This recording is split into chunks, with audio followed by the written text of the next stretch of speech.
Ya,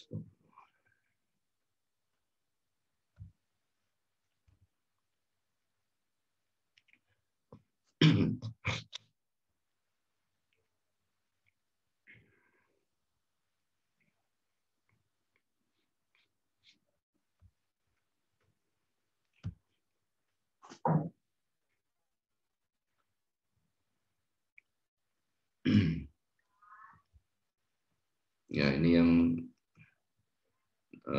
join baru 18 ya. 18 mahasiswa, masih kurang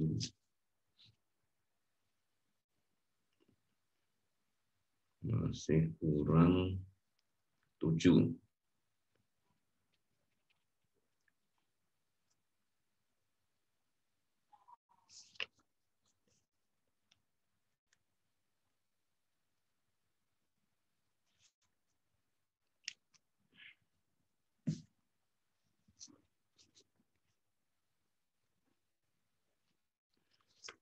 Oke, kita mulai.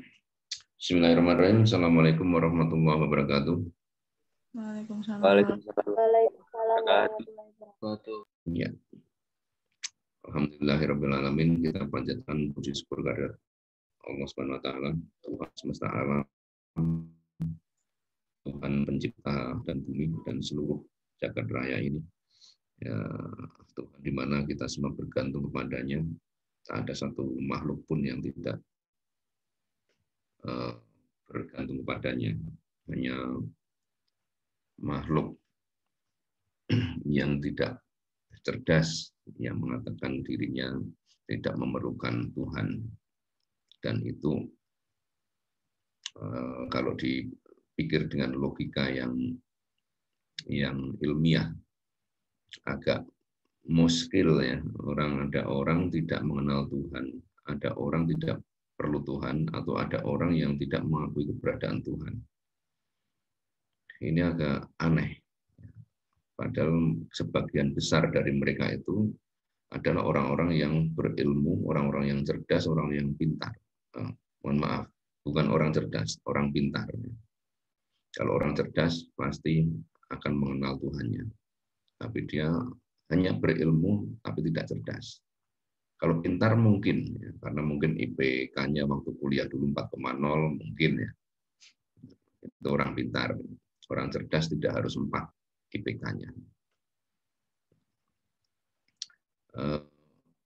Seperti orang-orang di belahan bumi daerah Rusia misalkan, di Korea Utara, di Cina, itu banyak orang-orang ateis di sana. Banyak orang-orang ateis di sana. Yaitu yang tidak percaya sama sekali dengan eksistensi dari Tuhan, eksistensi dari Allah itu tidak, mereka tidak percaya sama sekali bahwa mereka diciptakan oleh Allah, oleh Tuhan, bahwa alam semesta ini ada karena ada kausa prima yang menyebabkannya, yaitu Tuhan sebagai sang Khalik, sang pencipta, sang penjaga. Nah, ini agak aneh. Kemudian mereka pikir alam semesta ini ada dengan sendirinya. Ini lebih aneh lagi kalau mereka mempercayai seperti itu. Karena mereka orang-orang pintar itu hanya percaya pada logikanya, ya, hanya percaya pada logikanya bahwa segala sesuatu yang ada itu ada sebab akibatnya. Ya, di dunia ini berlaku hukum sebab akibat. Kalau mereka mempercayai logika 100%, logika mereka bahwa hukum sebab akibat itu real, nyata, 100% adanya, maka seharusnya mereka percaya bahwa bumi, alam semesta, langit, galaksi itu semua ada penciptanya. Kan ini jadi kontra dengan pemahaman mereka. Mereka mempercayai logika mereka, hukum sebab akibat, tetapi mereka tidak percaya adanya Tuhan.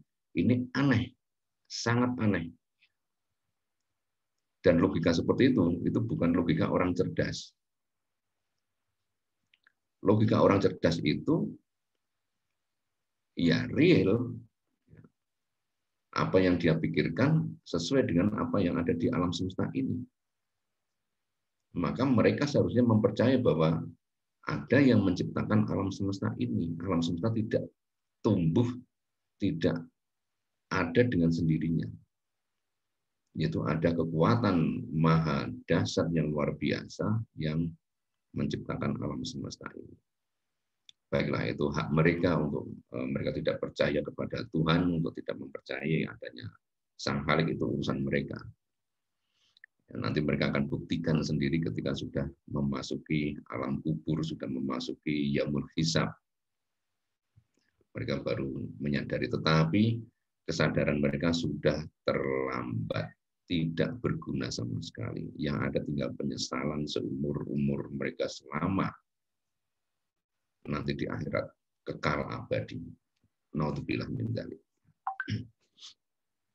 Ya, oke, kita lanjutkan ya. Hari ini kita akan memasuki materi baru, yaitu mengenai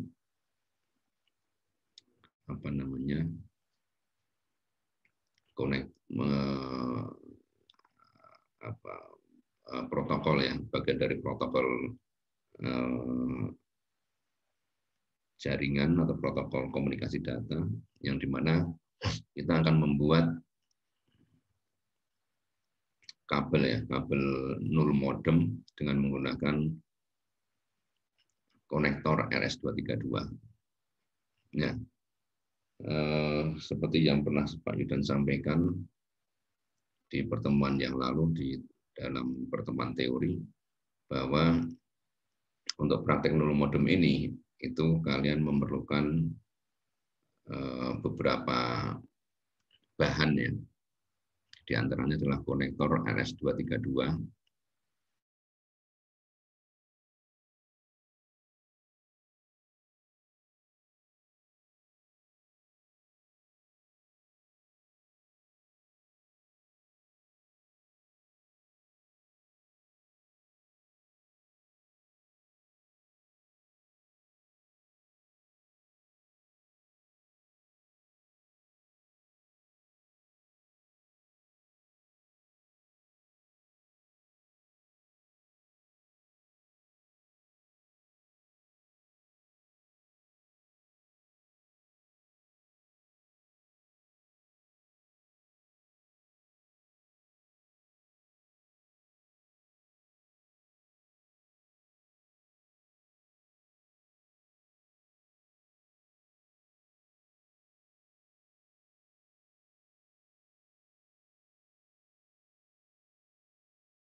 Oke, kita mulai lagi ya.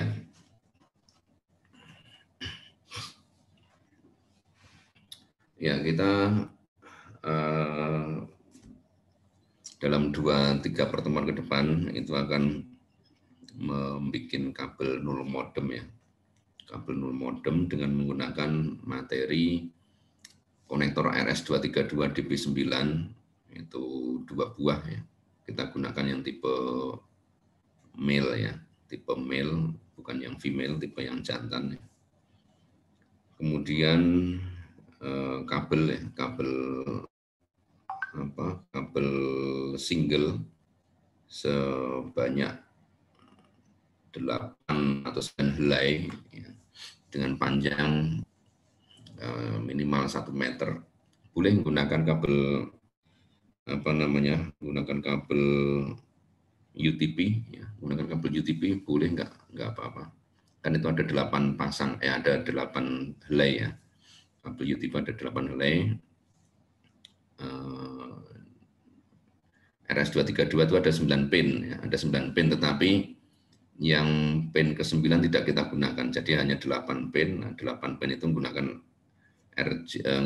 kabel UTP 8 helai itu sudah bisa ya. Ya. Kemudian T0 ya, ada T0, ada solder. Nanti kalian ya mau tidak mau karena ini daring ya kita harus punya sendiri di rumah.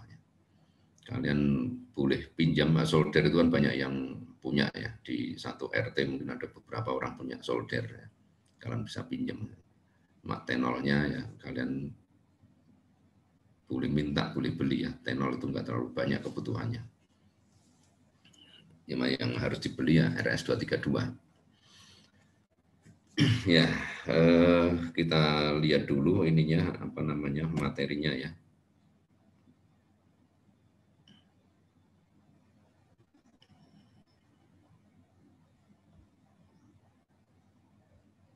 Modem sebentar dan cari dulu materinya.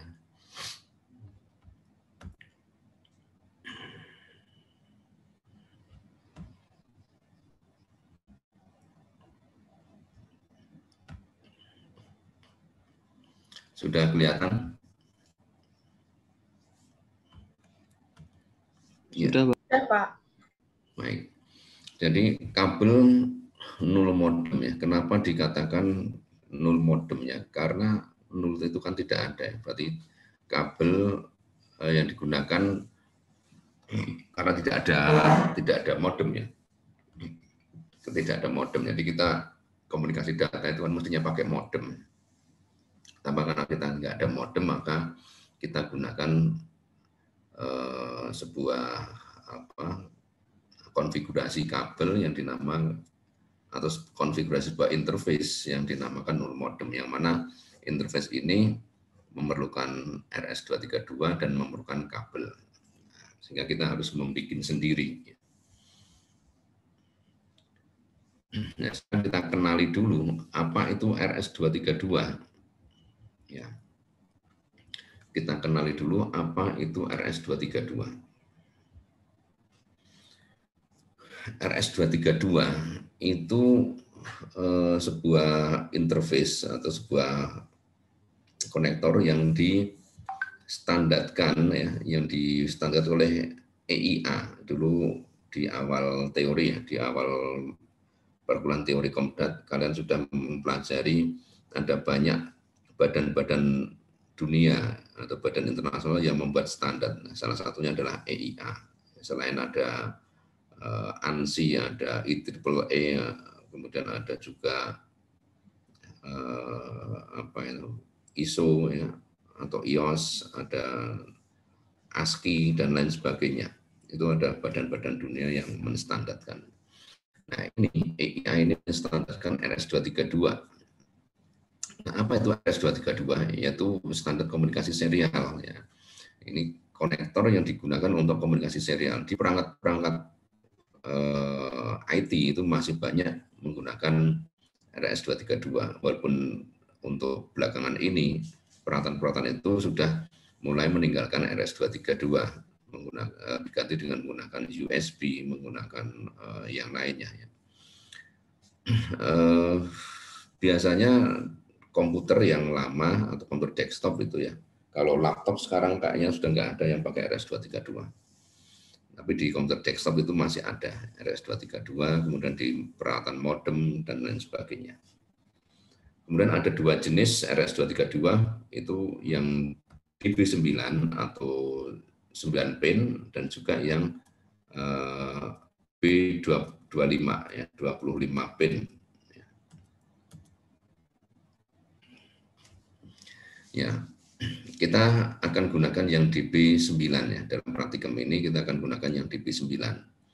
Nah, 9 pin seperti halnya seperti halnya UTP, ya, konektor UTP, 8 pin itu ada namanya masing-masing, ya.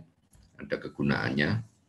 Dan ini pun di RS-232 DB9 juga ada nama dan fungsi dari setiap pin yang ada, ya.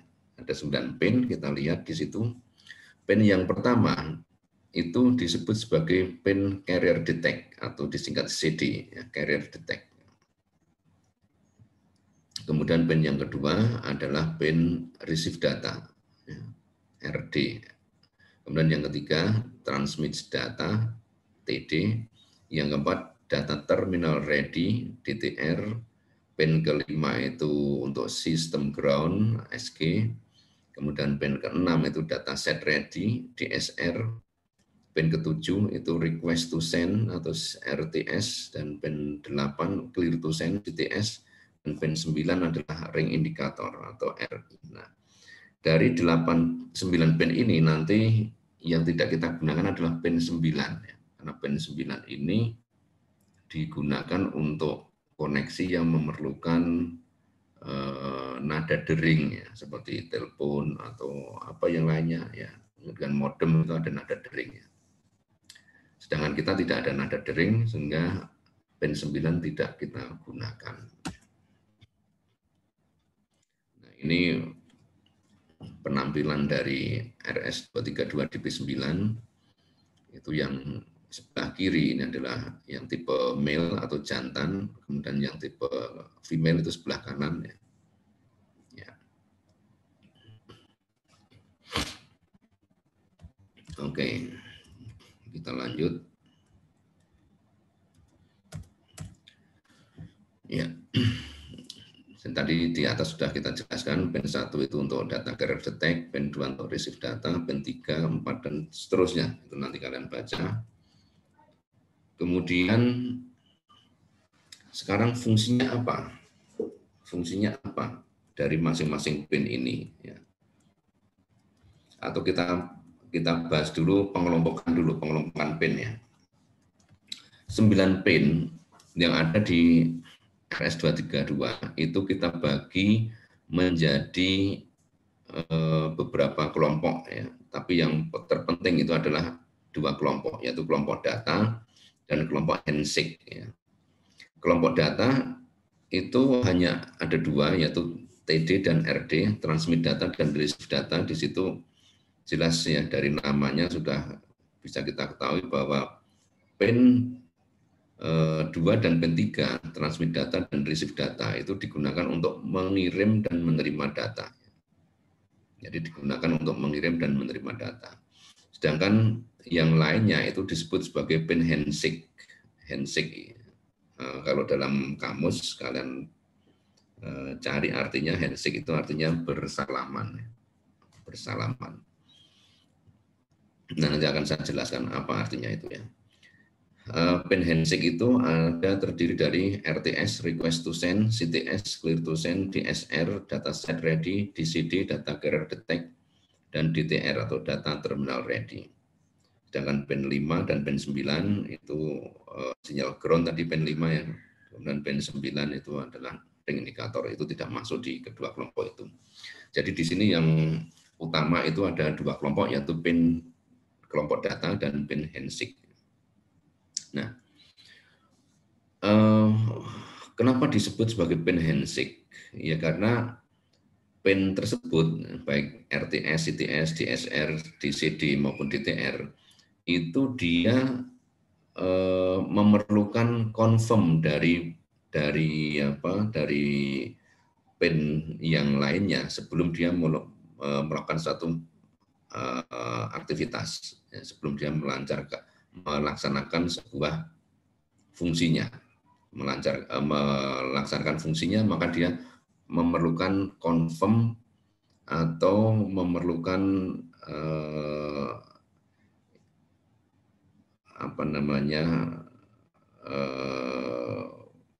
pemberitahuan, ya, dari pin yang lainnya, ya. Sedangkan pin 2 dan 3, TD dan RD itu tidak, ya. Dia mau ngirim ya udah kirim saja, mau menerima ya terima saja. Tetapi pin yang lainnya ini memerlukan confirm dari pin yang lainnya. Oke, sekarang kita ini perlu menggambarkan sesuatu ini, ya. Agak susah kalau nggak digambarkan.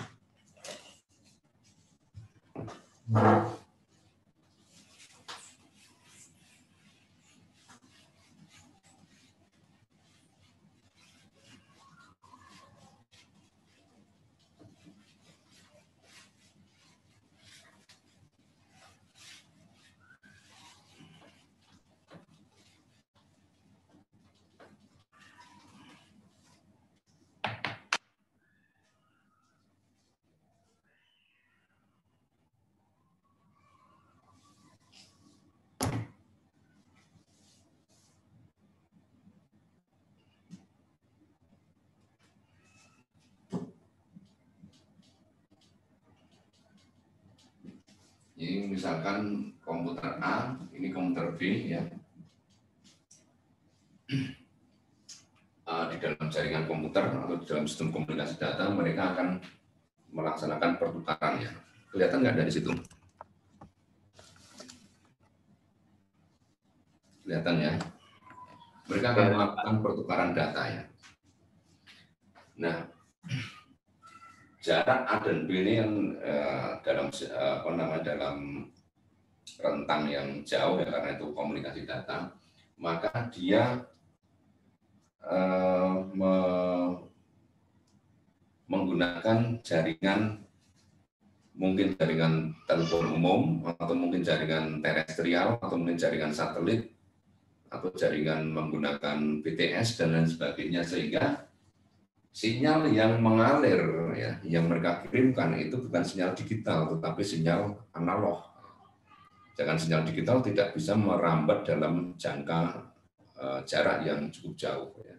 Sinyal digital itu hanya merambat pada jarak yang pendek, misalkan di dalam satu ruangan di dalam sebuah sistem closed loop atau di dalam sistem jaringan LAN local area network itu data digital masih bisa, tetapi kalau untuk komunikasi data jarak jauh itu sinyal digital tidak bisa, harus diubah ke sinyal analog. Makanya di sini perlu yang namanya modem, katakanlah ini modem ya.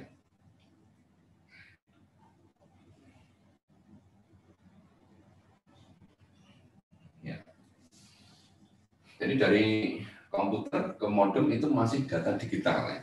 Dari komputer ke modem itu masih data digital, dan dari modem ke komputer juga data digital. Tetapi dari modem ke modem ini harus diubah ke data analog ya.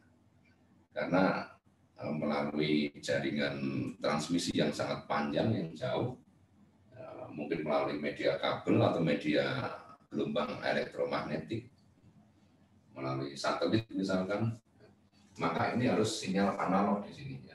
Ini sinyalnya sinyal analog. Jangan di sini sinyal digital. Di sini juga digital.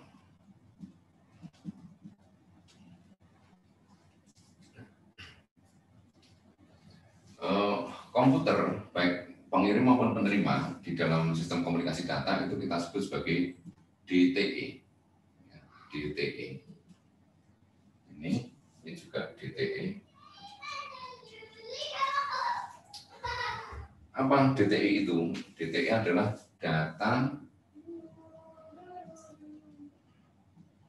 terminal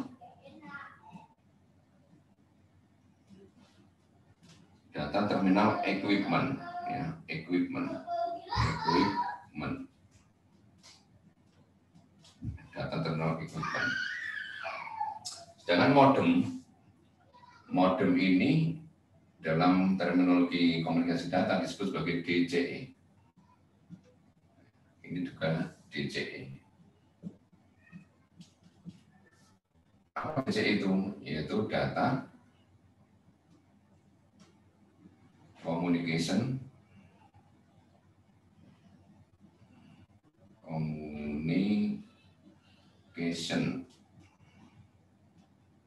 ya, data communication equipment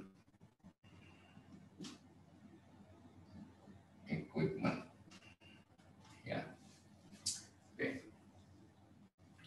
Nah, RS232 komunikasi data ini namanya bukan komunikasi data non modem ya, karena ada modem di situ, ada peran modem di sini.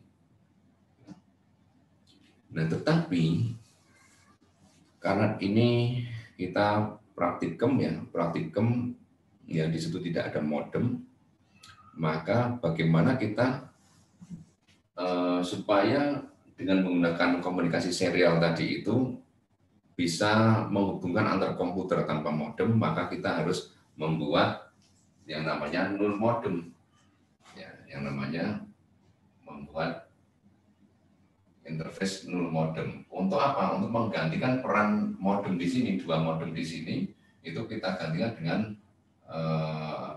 null modem.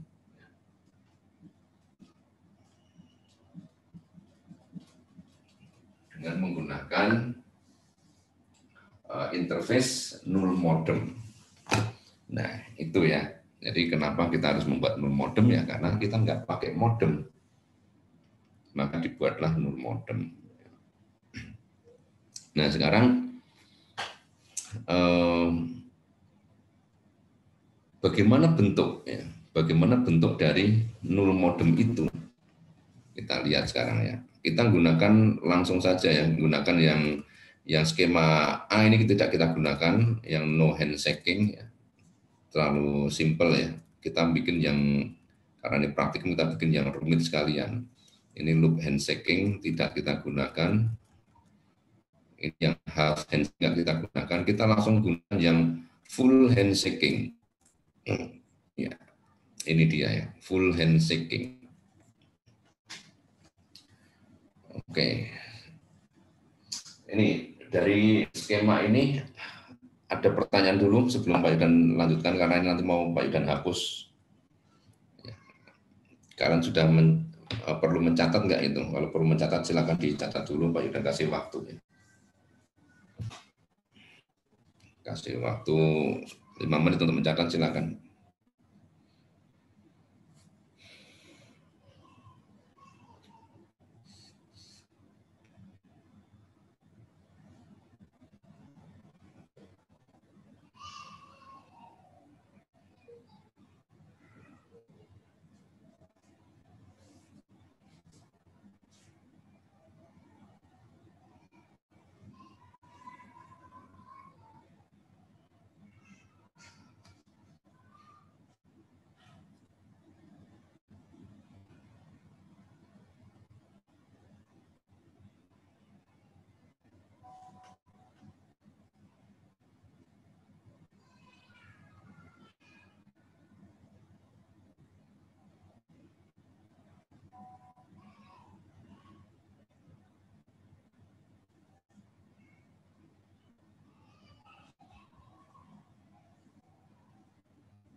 Oke, sudah selesai?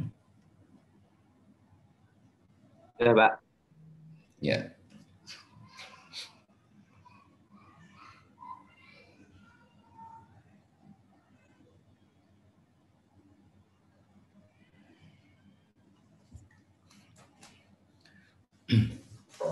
Baik, lihat di layar ya.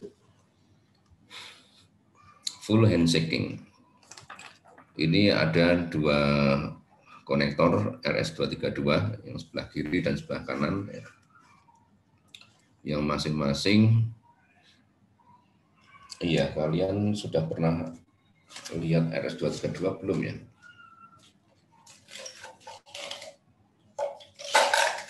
Nah, Pak Yudan nyari dulu RS232 di mana tadi?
Ini nggak ketemu ya. Ini kita lihat gambar yang awal tadi. Ya, ini ya, kita lihat gambar yang ini. Ya, kalau kita punya RS232 itu ada nomor ya, ada nomor yang tertera di di bagian belakang, apa namanya, di bagian belakang pen ini, di bagian belakang ya, di bagian belakang dari RS232 ini itu ada penomoran mulai dari nomor 1, ini yang sebelah kiri ya, kemudian nomor 2, 3, 4, 5, kemudian yang bawah 6, 7, 8, 9. Jadi semua ada 9 pin. Oke ya.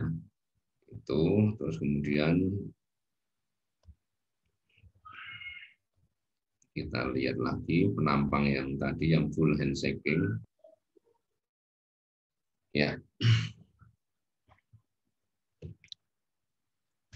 Di skematik ini kita lihat bahwa pen 1 ya, perhatikan yang sebelah gambar sebelah kiri, pen 1 dan pen 6 ini dihubungkan langsung ya. Dihubungkan langsung dengan memotong kabel, mungkin ya, kabel pendek dihubungkan ke 1 ke 6 atau 6 ke 1 sama saja. Kemudian setelah itu dihubungkan dengan kabel panjang dari pen 1 atau pen 6 terserah sama saja, dihubungkan ke sebelah kanan ke pen 4 ya, pen 4 sebelah kanan ya. Jadi ini seperti kemarin kalau kita bikin RC45 menggunakan formasi cross ya, dari apa namanya 1 ke 3, 3 ke 1 seperti itu. Nah, ini itu dari 1 dan 6 di jumper gitu ya, di bypass 1 ke 6, kemudian pakai kabel yang panjang kita hubungkan ke pen 4. Nanti demikian juga yang sebelah kanan, yang RS23 sebelah kanan 1 dan 6 juga di jumper atau di bypass, kemudian dihubungkan ke kabel dengan kabel panjang ke pen 4 yang sebelah kiri. Ya. Seperti itu ya. Terus kemudian pen 2 sebelah kiri itu tadi transmit data dihubungkan ke pen 3 receive data sebelah kanan. Nanti yang pen sebelah kanan, pen 2 sebelah kanan ini juga dihubungkan ke pen 3 sebelah kiri. Transmit dan receive. Ya, berarti sudah berapa tadi? Pen 1 sudah, pen 2, 3 sudah, pen 4 sudah, pen 6 sudah, tinggal pen 5. Pen 5 dihubungkan ke pen 5 yang lainnya ya, dengan menggunakan kabel panjang. Kemudian pen 7 dihubungkan dengan pen 8. Ya. Pen 8 dihubungkan dengan pen 7. Nah, kemudian pen 9 tidak usah dihubungkan. Jadi karena pen 9 tidak digunakan, ya tidak usah dihubungkan. Jadi kita cukup menghubungkan 8 pin. Nah, seperti ini bentuk penampang dari konfigurasi kabel null modem. Nah, sekarang kita cermati pin nomor 1 tadi apa judulnya, namanya apa, masih ingat?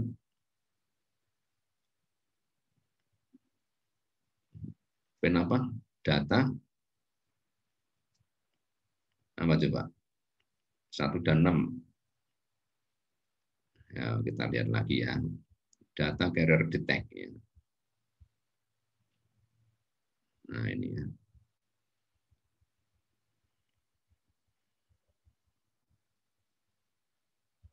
Pin nomor 1 itu data carrier detect. Kemudian pin nomor 6 tadi 1 dihubungkan ke 6. 6 itu data set ready. Ya. 6 itu data set ready, 1 di bypass ke 6, kemudian dihubungkan ke 4. 4 itu apa? Data terminal ready. Ya, data terminal ready. Kemudian pin nomor 7 itu request to send, pin 8 adalah clear to send. Ya. Oke, jadi skenario-nya seperti ini. Skenario dari aktivasi masing-masing pin ya.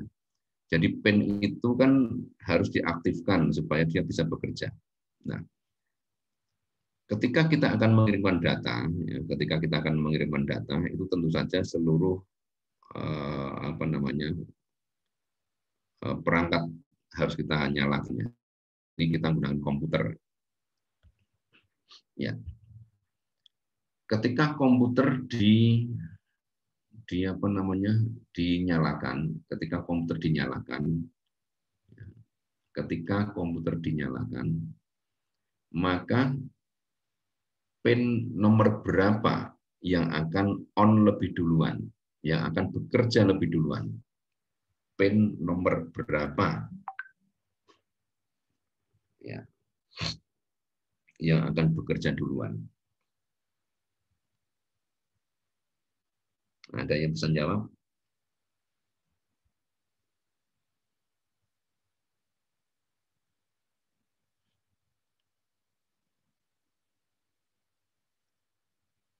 Ya, silakan, ada yang bisa jawab?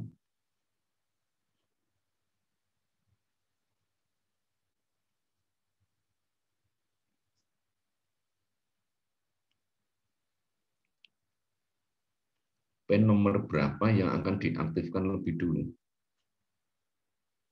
Atau pin mana yang bekerja duluan, paling awal? 32, Pak. Pin nomor berapa? 3, 2. Nomor 3 dan 2. Iya kayaknya, Pak. Oke, pin 2 dan 3. Oke. Ada yang lainnya? Siapa yang punya pendapat lain? Pin nomor berapa?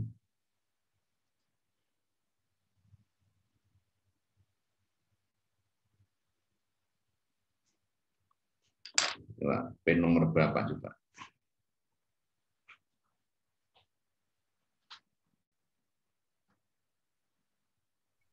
Sama Pak, pin 32, input output. Pin input output 32. Oke, ada lagi yang lainnya? Pin berapa?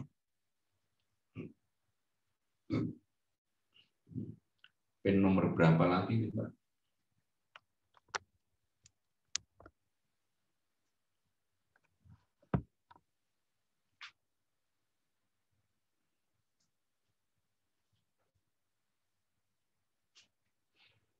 Pin 1, 2,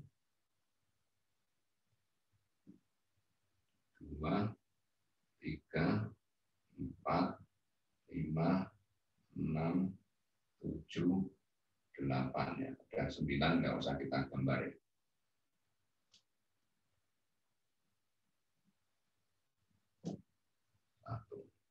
Ini juga 1, 2, 3, 4, 5, 6, 7, 8, 9. Tadi bagaimana skemanya? Pin 2 dan 6 di bypass ya. Pin 2 dan 6 di bypass. Ini pin 1 dan 6 di bypass. Kemudian boleh dari 6 di hubungan keempat atau dari 1 di hubungan keempat. Nggak masalah karena dua pin ini sudah di jumper di bypass. Ini misalkan kita hubungkan dari sini. Keempat. Oke. Nah, ini disolder di sini. 1 disolder dengan kabel, kemudian dihubungkan ke 6. Dan di pin nomor 6 ada 2 ujung kabel yang disolder jadi 1, kemudian dihubungkan ke 4. Disolder di sini ya. Kemudian yang ini juga 1 dan 6 di solder, kemudian dihubungkan ke 4. Mau dari 1 boleh, dari 6 boleh. Kalau ini tadi dari 6, sekarang ini dari 1 untuk contoh aja. Nah, di sini. Kemudian 2 dihubungan ke 3. 2 solder hubungan ke 3, disolder di sini. Ini juga disolder kabelnya dengan pin nomor 2, hubungan ke 3 di sini. Kemudian 5 dihubungan dengan 5 yang lainnya. 7 disolder hubungan ke 8, 8 hubungan ke 7. Gitu ya. Pin nomor 9 enggak terpakai.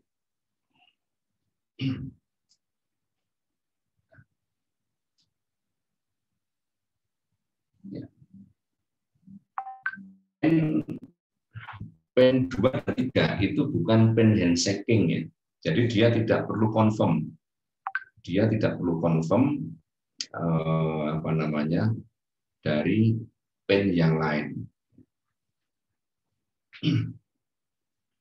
Ya, jadi gini misalkan ya.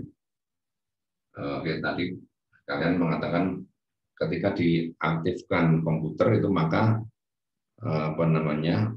pin yang akan aktif duluan adalah pin 2 dan 3. Ya. Kalau dalam sebuah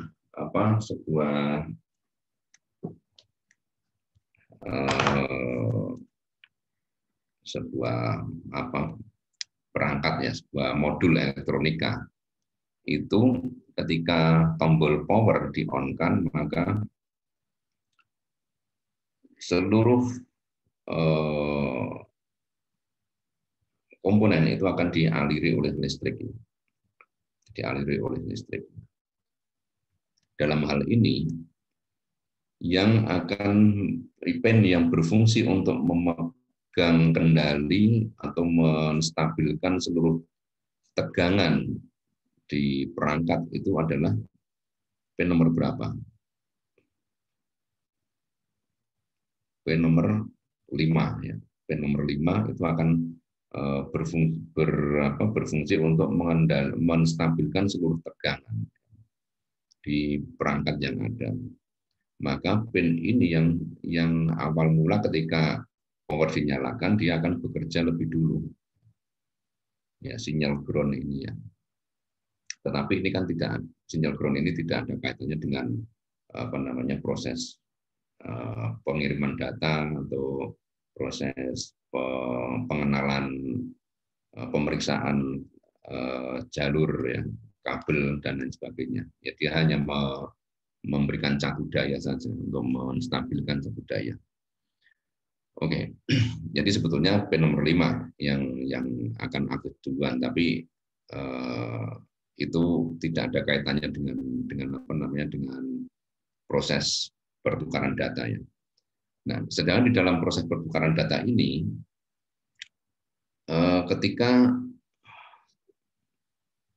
perangkat dinyalakan, perangkat diaktifkan, maka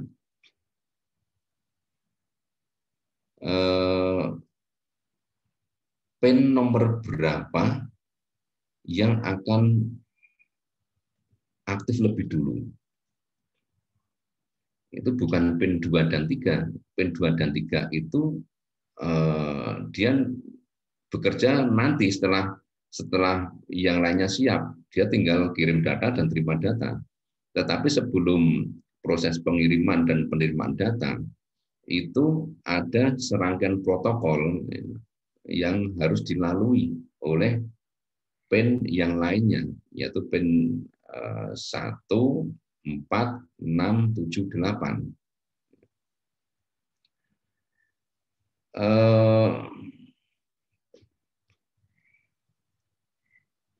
Pin nomor 7, ya, ketika kita akan mengirimkan data, maka pin nomor 7 itu akan mengirimkan sinyal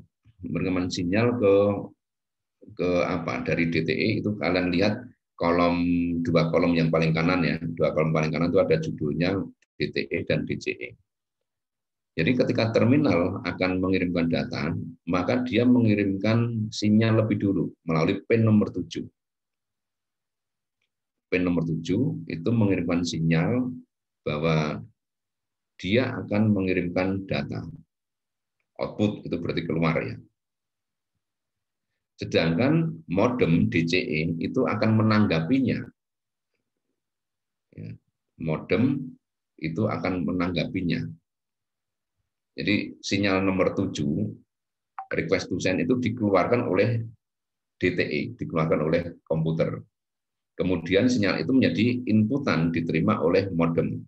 Ya. Maka di baris RTS itu pin 7, DTE-nya output, DCE-nya input. Jadi sinyal RTS dikeluarkan oleh DTE dan diterima oleh DCE, dan DCE akan menanggapi. Nah, ini yang disebut sebagai handshake. Jadi sinyal RTS itu dikeluarkan dan dia harus ditanggapi.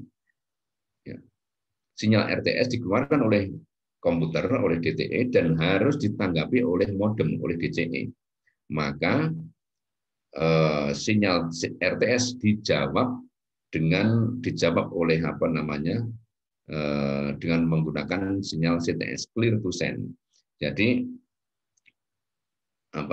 terminal mengeluarkan request to send, permintaan untuk mengirim data. Jadi untuk gampangnya begini, ketika komputer itu mau mengirimkan data, dia bilang ke jaringan, ke sistem komunikasi, saya akan mengirimkan data. Nah, oke, terus kemudian itu dijawab oleh CTS, clear to send, silahkan kirim. Ya, silahkan kirim. Ya. Jadi tanggapannya seperti itu. Saya mau kirim data, silahkan kirim. Jawabannya seperti itu. Nah, itulah handshake. Ya. Jadi kalau PIN nomor 8 tidak mengeluarkan sinyal, maka pertukaran data tidak akan terjadi, ya. Karena tidak ada handshake di situ. Oke. Terus kemudian bagaimana dengan PIN yang lainnya 146? Tadi kan 1 dan 6 di jumper, ya, kemudian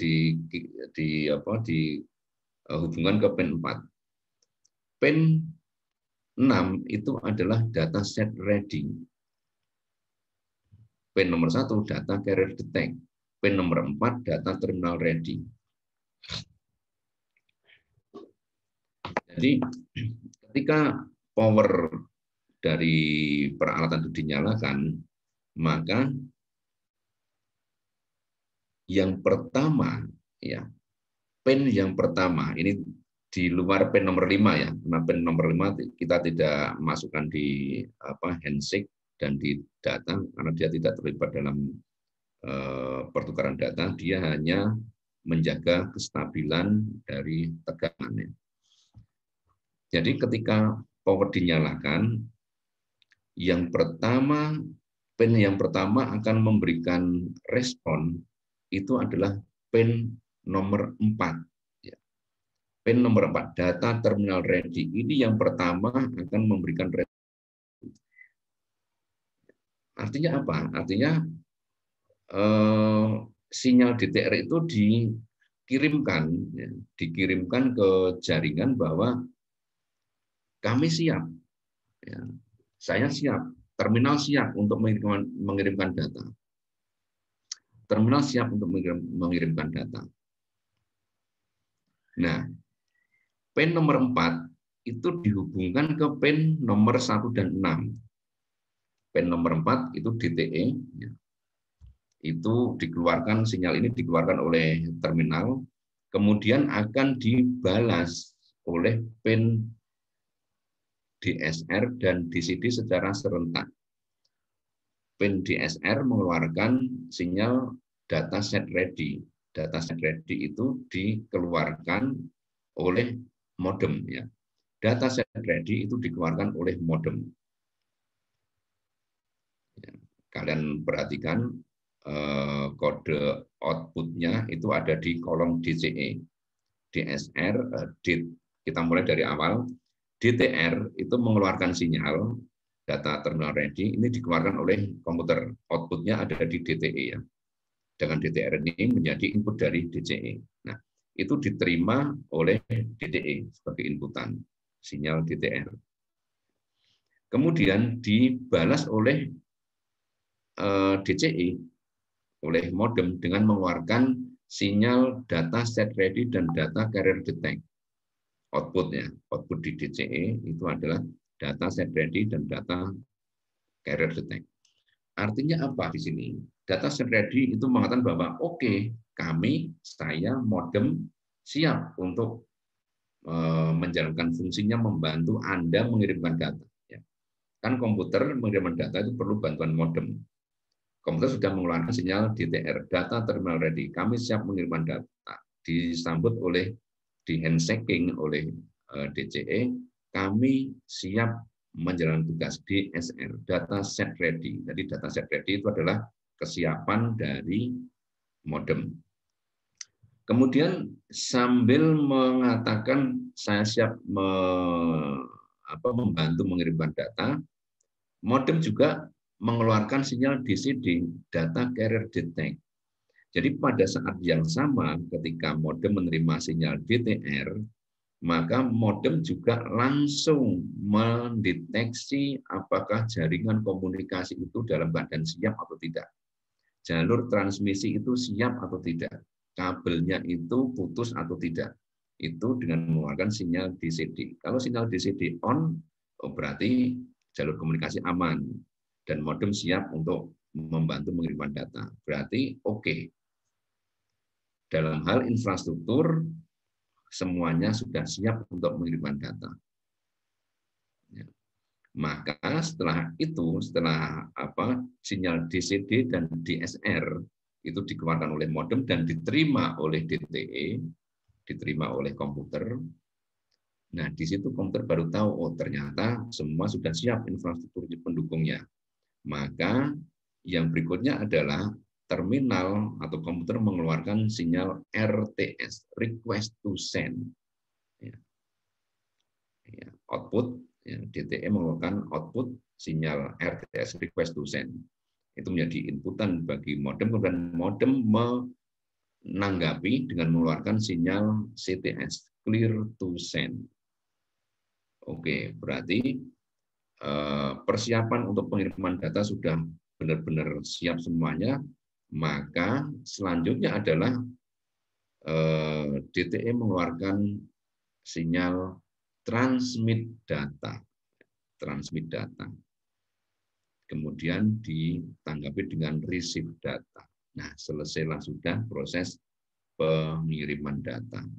Nah, begitu skenario-nya bagaimana ke-8 pin ini saling bekerja sama. Oke. Jelas-jelas sampai di sini ya. Ada pertanyaan dulu.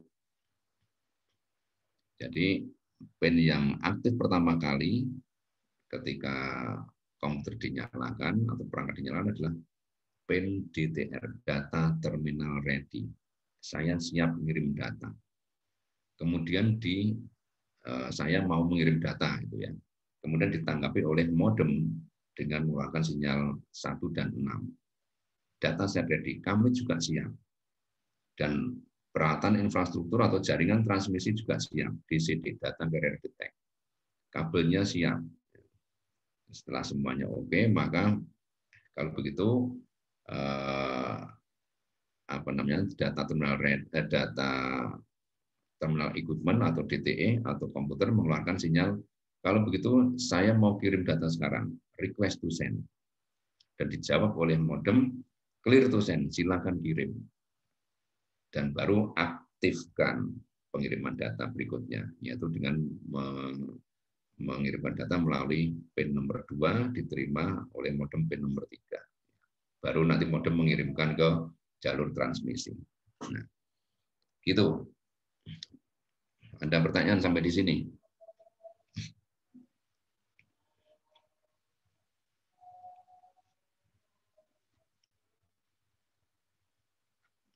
Ya, silakan ada pertanyaan.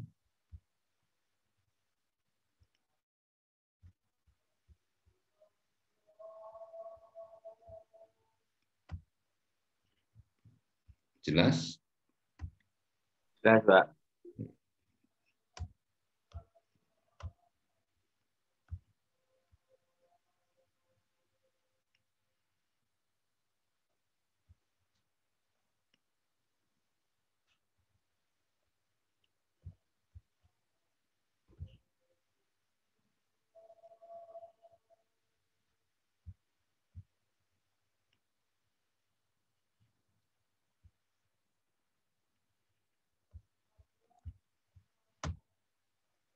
Ya. Nah, oke, kalau sudah jelas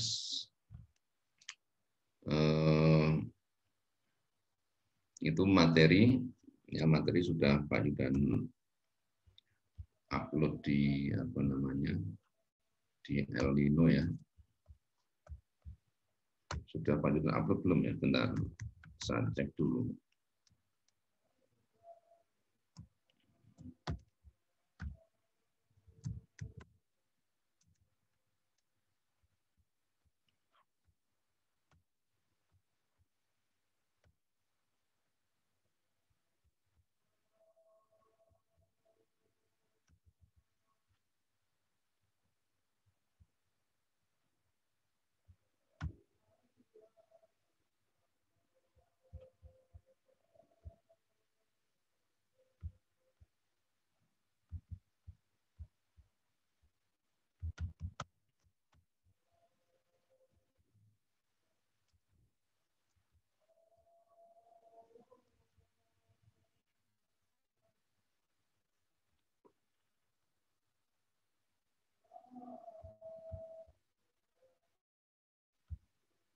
Ya, sudah Pak Yudan upload di El Nino, nanti kalian baca ya di pertemuan 9 di situ, di pertemuan 9-10 tentang pembuatan kabel null modem. Silakan dipelajari. Kemudian persiapkan peralatannya, ya, konektor RS232 DP9 yang tipe male, tipe jantan. Kemudian kabel UTP saja pakainya, ya paling tidak 1 meter lah ya. Kemudian tenol dan solder, gunting atau cutter. Nah, itu ya kalian persiapkan. Minggu depan kita mulai merangkai kabel null modem. Ya. Jangan lupa mungkin perlu peralatan tambahan seperti tang ya. Tang itu nanti karena kalian untuk memegang RS232-nya, kemudian taruh di meja, mungkin terus kalian bisa menyolder di situ. Oke, ini lebih rumit ketimbang yang RJ45. Karena RJ45 tidak ada solder menyolder, tapi di sini kalian mau tidak mau harus menyolder ya, dan tangan kalian yang halus-halus, yang lembut itu harus siap untuk sedikit ya agak tergores-gores sedikit nantilah ya. Karena kalian akan memegang yang terbuat dari logam, mungkin agak tajam juga, kena solder juga, agak panas gitu ya. Jadi ya itulah konsekuensi kita kalau kuliah di teknik, ya harus merelakan jari jemarinya yang lembut, yang mulus, yang cantik, yang lentik itu harus terampil untuk memainkan peralatan. Apalagi teman-teman kalian yang kuliah di teknik sipil, ya, itu harus betul-betul melupakan dululah masalah kulit yang halus, yang lembut itu ya, karena mereka berkutat dengan semen, dengan besi, dengan papan, ya, dengan besi, beton, cor, dan lain sebagainya. Nah, kalian di teknik informatika yang paling berat hanya memegang solder saja. Gitu ya, minggu depan Pak Yudan harap semuanya sudah lengkap.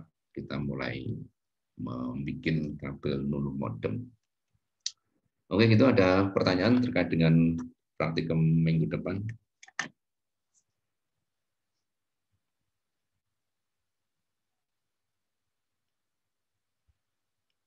Ya. Kalau tidak ada, kita cukupkan sampai di sini. Minta tolong nanti ya teman-temannya yang hari ini belum bergabung untuk dikasih tahu tentang materi ini, suruh baca di El Nino dan juga menyiapkan peralatan dan bahan untuk minggu depan. Oke, di sini sudah Andan barusan, ya, adanya terlewat. Kurang lebihnya mohon maaf. Billahi taufiq wal hidayah. Assalamualaikum warahmatullahi wabarakatuh. Waalaikumsalam warahmatullahi wabarakatuh. Terima kasih Pak. Oke, sama-sama.